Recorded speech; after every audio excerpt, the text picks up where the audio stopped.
യേശുവേ ആരാധന. ഈ സമയത്ത് വചനം കേട്ട് നമുക്ക് പ്രാർത്ഥിക്കാം. പരിശുദ്ധ അമ്മാവൻ്റെ അതിശക്തമായ കൃപയ്ക്ക് വേണ്ടി പ്രാർത്ഥിക്കാം. വചനം എഴുതിയെടുക്കുന്നവർ എഴുതിയെടുത്തോണം. എസ് 66:2 ആത്മാവിൽ എളിമയും അനുതാപവും ഉണ്ടായിരിക്കുകയും എൻ്റെ വചനം കേൾക്കുമ്പോൾ വിറയ്ക്കുകയും ചെയ്യുന്നവനെയാണ് ഞാൻ കടാക്ഷിക്കുക. പ്രഭാഷകൻ 3:18-19 നീ അത്രമാത്രം ഉന്നതനാണോ അത്രമാത്രം വിനീതനാകുക, അപ്പോൾ നീ ദൈവ കൃപയ്ക്ക് പാത്രമായിട്ട് തരും. സർവ്വത്തെ പറഞ്ഞ ഹല്ലേലൂയ. എല്ലാവരും ചേർത്ത് പറഞ്ഞ് ഹല്ലേലൂയ, ഹല്ലേലൂയ. പറഞ്ഞ് ഹല്ലേലൂയ. പലതിനും എടുത്തുപിടിച്ച് ഏറ്റു പറഞ്ഞ് നീ അത്രമാത്രം ഉന്നതനാണോ അത്രമാത്രം വിനീതനാകുക, അപ്പോൾ നീ ദൈവകൃപയ്ക്ക് പാത്രമായി തീരും. ശബ്ദം എടുത്ത് പറഞ്ഞ് ഹല്ലേലൂയ. അപ്പോൾ എളിമപ്പെട്ടാൽ മതി, കൃപ കിട്ടും. വചനത്തിൽ എളിമപ്പെടുക. ബൈബിളിൽ എളിമപ്പെടുക എന്ന് വെച്ച് കഴിഞ്ഞാൽ എളിമപ്പെടുന്ന വാക്കിൻ്റെ അത് ദൈവവചനത്തെ കണ്ണുപൂട്ടി വിശ്വസിക്കുക, ബുദ്ധിയിലെടുക്കാതെ ഹൃദയം കൊണ്ടെടുക്കുന്നതിന് പറയുന്ന പേരാണ് എളിമപ്പെടുക. അതാണ് ലൂക്കാ 2:19 പരിശുദ്ധ അമ്മ ഹൃദയം കൊണ്ടാണ് വചനം എടുക്കുന്നത്. മറിയമായിട്ട് ഇതെല്ലാം ഹൃദയത്തിൽ സംഗ്രഹിച്ചു ഗാഢമായി ചിന്തിക്കുന്നത്. എസെക്കിയേലിൻ്റെ 3:10 പറയുന്നത് ചെവി തുറന്ന് ദൈവവചനം കേൾക്കുകയും അത് ഹൃദയത്തിൽ സൂക്ഷിക്കേണ്ട. എളിമയുള്ളവർക്ക് അവർ ഹൃദയം കൊണ്ടെടുക്കും എന്ന് വെച്ചാൽ അവരത് വേറെ ചിന്തിക്കുകയൊന്നുമില്ല. വചനത്തെ ഈശോയാണ് പറയുന്നത്. അപ്പോൾ അതേപടി അവർ സ്വീകരിക്കും. ഹൃദയം കൊണ്ടാണ് പരിശുദ്ധ അമ്മ വചനം എടുക്കുന്നത്. അതാണ് അഭിഷേകത്തിൻ്റെ കാര്യം. എല്ലാവരും എടുക്കുന്നത് ബുദ്ധി കൊണ്ടാണ്. അതുകൊണ്ടാണ് കൃപ കിട്ടാതെ അതിൻ്റെ വചനത്തിൻ്റെ ശക്തി അനുഭവിക്കാൻ പറ്റാത്ത അത് കൊണ്ടാണ്. സർവ്വത്തിൽ ഹല്ലേലൂയ. അപ്പോൾ എളിമപ്പെടുക.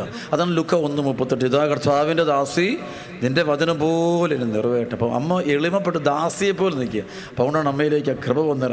അമ്മയുടെ എളിമയാണ് അത് പറയുന്നുണ്ട്. ലൂക്കാ 1:47-48 പറയും.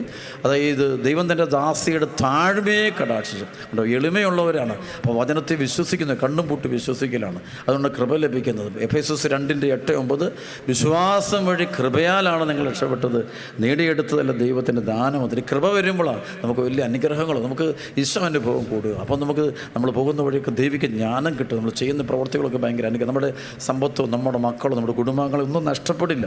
ഒരുപക്ഷെ വചനത്തിലേക്ക് കൃപയിലേക്ക് വന്നിട്ട് ഒരിക്കലും നഷ്ടപ്പെടില്ല. സുരക്ഷിതമായിരിക്കും, എല്ലാം സുരക്ഷിതമായിരിക്കും. നമുക്ക് കിട്ടിയ ദാനങ്ങളൊക്കെ സുരക്ഷിതമായി. നമ്മുടെ ദൈവവിളിയൊക്കെ നല്ല പൗരോഹിത്യമൊക്കെ സുരക്ഷിതമായിരിക്കും.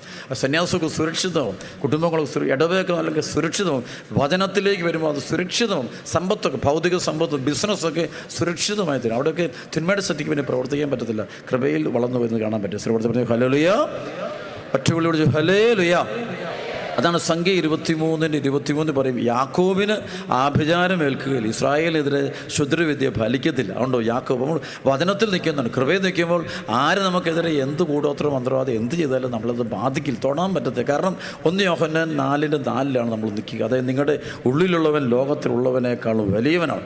1 യോഹന്നാൻ 2:14 കൂടിയാണ് നിൽക്കുന്നത്. യുവാക്കന്മാരെ നിങ്ങൾ ശക്തന്മാരാണ്, കാരണം ദൈവത്തിൻ്റെ വചനം നിങ്ങളിൽ വസിക്കുന്നു, നിങ്ങൾ ദുഷ്ടനെ ജയിക്കുകയും ചെയ്തിരിക്കുക. ഹല്ലേലൂയ. ഈ വചനത്തെ ഹൃദയം കൊണ്ടെടുക്കുക. അതാണ് ഏറ്റവും വലിയ ഗ്രേസ്. വചനത്തെ ഹൃദയം കൊടുക്കുമ്പോൾ അതിൻ്റെ ശക്തി നമ്മൾ വെളിപ്പെടുന്നു. അതുകൊണ്ടാണ് ലൂക്കാ 1:45 പറയും. ഒരുപക്ഷെ ഞാൻ പറയും ബൈബിൾ ഏറ്റവും വലിയ വചനം ഇതാന്ന് പറയും. അതായത് വിശുദ്ധ എലിസബത്ത് പുണ്യമതി ഈ പരിശുദ്ധ അമ്മയോട് പറയുന്ന വാക്ക് ദൈവം അരുളി ചെയ്ത കാര്യങ്ങൾ നിറവേറുമെന്ന് വിശ്വസിച്ചവൾ ഭാഗ്യവതി. സർവ്വത്തെ പറഞ്ഞ ഹല്ലേലൂയ. അമ്മയെ പറ്റി ദൈവം അരുളി ചെയ്ത വചനങ്ങൾ നിറവേറുമെന്ന് വചനം വിശ്വസിക്കുന്നു. ദൈവവചനത്തെ അതേപടി വിശ്വസിച്ചവൾ ഭാഗ്യവതി. സംശയം കൂടാതെ വചനത്തെ സ്വീകരിക്കുന്ന പരിശുദ്ധ അമ്മ. സർവ്വത്തെ ഹല്ലേലൂയ. നമ്മുടെ എല്ലാം ബുദ്ധിയിൽ അന്ധകാരമുണ്ട്. ഈ അന്ധകാരമുള്ള ദൈവവചനത്തെ നമ്മൾ സംശയിക്കുക. നമ്മൾ വേറെ രീതിയിൽ അതിനെ ഇൻ്റർപ്രറ്റ് ചെയ്തുകൊണ്ടിരിക്കും. കാരണം നമ്മുടെ ബുദ്ധിയിൽ അതൊരു മാലിന്യമുണ്ട്. ഉത്ഭവപാപത്തിൻ്റെ ഒരു സ്വാധീനം നമ്മുടെ ഇൻ്റലക്റ്റിലുണ്ട്. അതുകൊണ്ട് ദൈവവചനത്തെ നമ്മൾ സംശയ ദൃഷ്ടിയോടെ എപ്പോഴും നമ്മൾ കാണുകയുള്ളൂ. അതായത് പിശാച സംശയം നമ്മുടെ ഉള്ളിൽ കുത്തി നിറച്ചു വെച്ചു. അതാണ് ഉൽപ്പത്തി പുസ്തകം 3:1-7 വചനത്തിൽ സാത്താൻ വന്നിട്ട് അത് വിലക്കപ്പെട്ട കനി പറിച്ച് കഴിക്കാൻ പറഞ്ഞപ്പോൾ അത് കഴിച്ചപ്പോൾ പാപത്തിൻ്റെ വേദനമായ മരണം, അതായത് റോമാലേഖനം 6:20-22 വചനത്തിൽ പറഞ്ഞത് പാപത്തിൻ്റെ വേദനമായ മരണം വന്നപ്പോഴത്തേക്ക് ആ ബുദ്ധിയിൽ അന്ധകാരം കയറി പിടിച്ച്. എഫേസസ് 4:18 പറയുന്ന അത് ഹൃദയ കാഠിന്യ നിമിത്തം അജ്ഞത ബാധിച്ചവർ ബുദ്ധിയിൽ അന്ധകാരം നിറഞ്ഞ് ദൈവത്തിൻ്റെ ജീവനിൽ നിന്ന് അകറ്റപ്പെട്ടു. സർവ്വത്തെ ഹല്ലേലൂയ. അപ്പോൾ ആ സമയം നമുക്ക് ഈ വചനത്തെ വിശ്വസിക്കാൻ നമുക്ക് പറ്റുന്നില്ല. നമുക്ക് വിശ്വസിക്കാൻ അത് ബുദ്ധി കയറി പിടിച്ച് നമുക്ക് വചനത്തെ നമ്മൾ സംശയിക്കുന്നൊരു സ്വഭാവം. അതുകൊണ്ടാണ് നമ്മൾ ബന്ധനം. അതുകൊണ്ട് പരിശുദ്ധ ഉത്ഭവപാപം ഇല്ലാതെയാണ് അമ്മ ജനിക്കുന്നത്. അപ്പോൾ അമ്മയുടെ ബുദ്ധിയിൽ അമ്മ ഹൃദയം കൊണ്ടാണ് വചനം എടുക്കുക. അപ്പോൾ അമ്മയ്ക്ക് അത് ഉൾക്കൊള്ളാൻ സ്വീകരിക്കാൻ, ദൈവവചനത്തെ മനസ്സിലാക്കാൻ പറ്റുന്നു, സ്വീകരിക്കാൻ പറ്റുന്നു. ശ്രവണത്തെ പറഞ്ഞു ഹല്ലേലൂയ.